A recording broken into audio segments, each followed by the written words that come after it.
The process of making a US DV lottery photo at visaphoto.com is fully automatic and takes just one click to make a photo. It is that easy.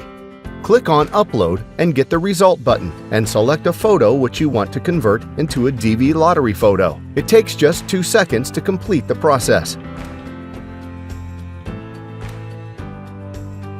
On the result screen, you can see 2 versions of the photo. One is for electronic submission, and another one is for printing. The price will be shown in the currency of your country.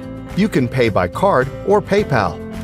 The result that we got on a previous step meets all the requirements of the U.S. Department of State, and now we will load the photo there to test for compliance. Now click this button and upload the photo you got from Visa Photo.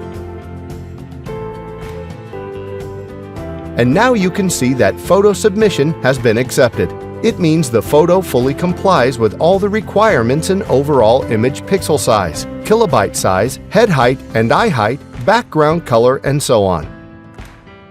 We have already done thousands of US Visa photos. Our clients have successfully submitted their photos during previous DV lotteries in 2017, 2016, 2015, and so on. We guarantee compliance and have a money-back guarantee. We manually correct photos free of charge if our automatic algorithm for any reason has not done it right.